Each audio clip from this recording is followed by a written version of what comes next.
Good evening and welcome back. Oops, I did not mean to sit back down. Welcome back though. Today we're going to continue with a little bit of digging on the back of the living area. See if we can clear some more back here. What we're also going to do today is I'm sure there was somewhere else we were waiting for time to run down. There was a pool at the top, but we only checked that yesterday and it said a few weeks, so we're not going to bother going back up there just yet. So I think what we'll do is we will read a little bit more of Thus Spoke Zarathustra and continue making our way through all of that. Which again is going to take quite some time. Other than that, there's still some areas to explore. We still need to go and have a look around the area where we found the Matic in the first place. There's still some areas in the dark tunnels to the left that we need to finish exploring at some point. As to when we do that, I'm not 100% sure, but it does need doing eventually.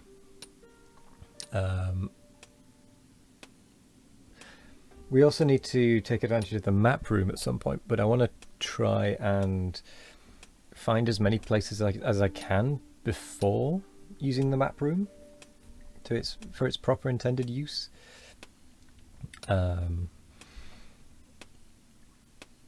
Yeah. So we need to explore to the right hand side and to the left a bit more than we currently have done before we take more advantage of the map room.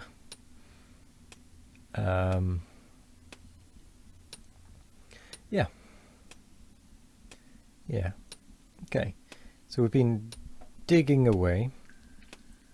I don't know how deep this thing is going to go in total in the end. But I know it certainly seems like we've got a way to go yet. Oh, my chair and my headphones are being a bit squeaky today. This is fine. So it looks like we have still got a way to go. So we'll stop and pick this piece of charcoal up, I assume. Oh, yep, more coal. And then we'll go and read some more Zarathustra, now that we've made a bit more of a dent down there.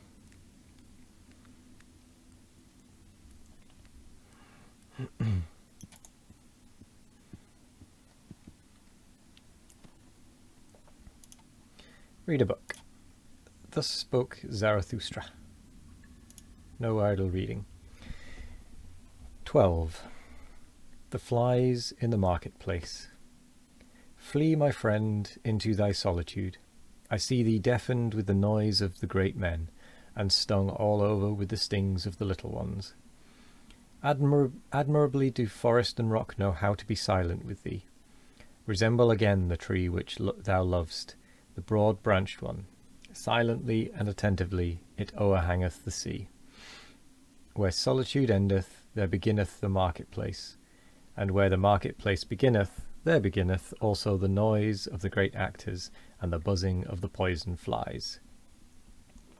In the world even the best things are worthless without those who represent them. Those representers the people call great men. Little do the people understand what is great, that is to say, the creating agency. But they have a taste for all representers and actors of great things. Around the devisers of new values resolveth the world, invisibly it resolveth, but around the actors revolve the people and the glory. Such is the course of things. Spirit hath the actor, but little conscience of the spirit. He believeth always in that wherewith he maketh belief believe most strongly, in himself. Tomorrow he hath a new belief, and the day after one still newer. Sharp perceptions has he, like the people, and changeable humours. To upset, that meaneth with him to prove. To drive mad, that meaneth with him to convince.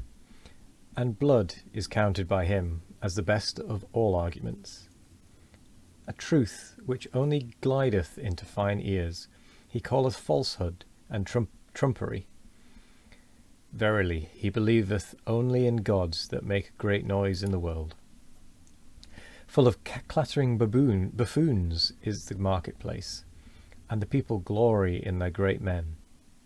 These are for them the masters of the hour, but the hour presseth them, so they press thee, and also from thee they want yea or nay. Alas, thou wouldst set thy chair betwixt for and against. On account of those absolute and impatient ones, be not jealous, thou lover of truth. Never yet did truth cling to the arm of an absolute one. On account of those abrupt ones, return into thy security. Only in the marketplace is one assailed by yea or nay. Slow is the experience of all deep fountains. Long have they to wait until they know what hath fallen into their depths. Away from the marketplace and from fame taketh place all that is great. Away from the marketplace and from fame have ever dwelt the devisers of new values. Flee, my friend, into thy solitude. I see thee stung all over by the poisonous flies. Flee thither, where a rough, strong breeze bloweth. Flee into thy solitude. Thou hast lived too closely to the small and the pitiable. Flee from their invisible vengeance. Towards thee they have nothing but vengeance. Raise no longer an arm against them. Innumerable are they, and it is not thy lot to be a fly-flap. Innumerable are the small and pitiable ones, and of many a proud structure. Raindrops and weeds have been the ruin. Thou art not stone, but already hast thou become hollow by the numerous drops. Thou wilt yet break and burst by the numerous drops. Exhausted I see thee, by poisonous flies. Bleeding I see thee, and torn at 100 spots, and thy pride will not even upbraid. Blood they would have from thee in all innocence. Blood their bloodless souls crave for, and they sting, therefore, in all innocence. But thou, profound one, thou sufferest too profoundly even from small wounds, and ere thou hadst recovered, the same poison worm crawled over thy hand. Too proud art thou to kill these sweet tooths, but take care lest it be thy fate to suffer all their poisonous injustice. They buzz around thee also with their praise. Obtrusiveness is their praise. They want to be close to thy skin and thy blood. They flatter thee as one flattereth a god or devil. They whimper before thee as before a god or devil. What doth it come to? Flatterers are they, and whimperers, and nothing more. Often, also, do they show themselves to thee as amiable ones, but that hath ever been the prudence of the cowardly. Yea, the cowardly are wise. They think much about thee with their circumscribed souls. Thou art always suspected by them. Whatever is much thought about is at last thought suspicious. They punish thee for all thy virtues. They pardon thee in their inmost hearts only for thine errors. Because thou art gentle and of upright character, thou sayest, blameless are they for their small existence. But their circumscribed souls think, blamable is all great existence. Even when thou art gentle towards them, they still feel themselves despised by thee, and they repay thy beneficence with secret maleficence. Thus thy silent pride is always counter to their taste. They rejoice if once thou be humble enough to be frivolous. What we recognize in a man, we also irritate in him. Therefore be on your guard against the small ones. In thy presence they feel themselves small, and their baseness gleameth and gloweth against thee in invisible vengeance. Sawest thou not how often they become dumb when thou approachest them, and how their energy left them like the smoke of an extinguishing fire? Yea, my friend, the bad conscience art thou of thy neighbours, for they are unworthy of thee, therefore they hate thee, and would fain suck thy blood. Thy neighbours will always be poisonous flies. What is great in thee, that itself must make them more poisonous, and always more fly-like. Flee, my friend, into thy solitude and thither, where a rough, strong breeze bloweth. It is not thy lot to be a fly-flap. Thus spake Zarathustra. 13. Chastity. I love the forest. It is bad to live in cities. There are too many of the lustful. Is it not better to fall into the hands of a murderer than into the dreams of a lustful woman? And just look at these men. Their eyes saith it. They know nothing better on earth than to lie with a woman. Filth is at the bottom of their souls, and alas, if their filth hath still spirit in it. Would that ye were perfect, at least as animals, but to animals belongeth innocence. Do I counsel you to slay your instincts? I counsel you to innocence in your instincts. Do I counsel you to chastity? Chastity is a virtue with some, but with many almost a vice. These are continent, to be sure, but doggish lust looketh enviously out of all that they do. Even into the heights of their virtue, and into their cold spirit doth this creature follow them with its discord. And how nicely can doggish lust beg for a piece of spirit, when a piece of flesh is denied it? Ye love tragedies, and all that breaketh the heart, but I am distrustful of your doggish lust. Ye have too cruel eyes, and ye look wantonly towards the sufferers. Hath not your lust just disguised itself, and taken the name of fellow suffering? And also this parable give I unto you. Not a few who meant to cast out their devil went thereby into the swine themselves. To whom chastity is difficult, it is to be dissuaded, lest it become the road to hell, to filth and lust of the soul. Do I speak of filthy things? That is not the worst thing for me to do. Not when the truth is filthy, but when it is shallow, doth the discerning one go unwillingly into its waters. Verily, there are chaste ones from their very nature. They are gentler of heart, and laugh better and oftener than you. They laugh also at chastity, and ask, What is chastity? Is chastity not folly? But the folly came unto us, and not we unto it. We offered that guest harbour and heart. Now it dwelleth with us. Let it stay as long as it will. Thus spake Zarathustra. 14. The Friend. One is always too many about me, thinketh the anchorite. Always wants one, that maketh two in the long run. I and me are always too earnestly in conversation. How could it be endured if I were not a friend? If there were not a friend, apologies.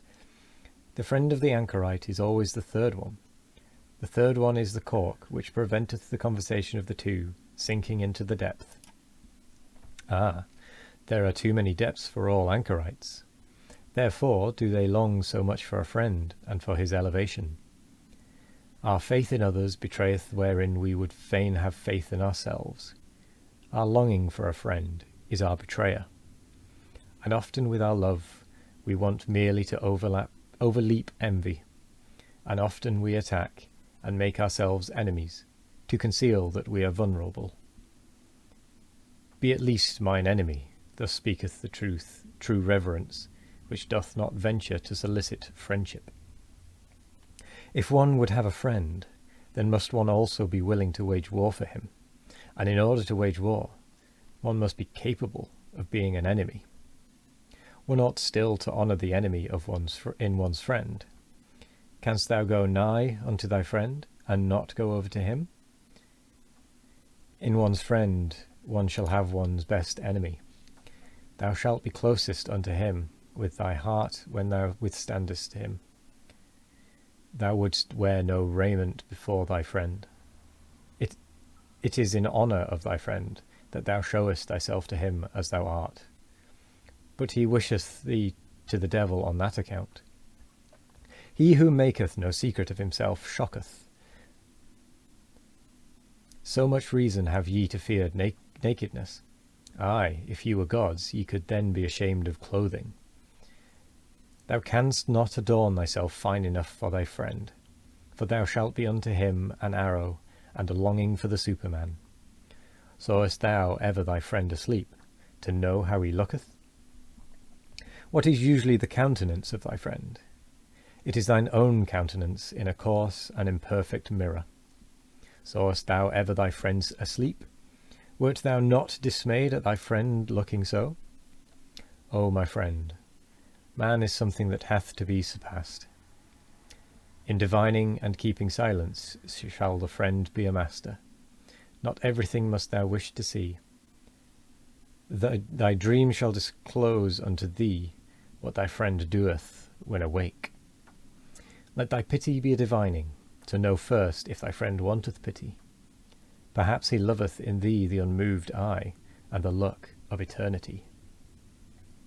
Let thy pity for thy friend be hid under a hard shell. Thou shalt bite out a tooth upon it. Thus will it have delicacy and sweetness. Art thou pure air and solitude, and bread and medicine to thy friend?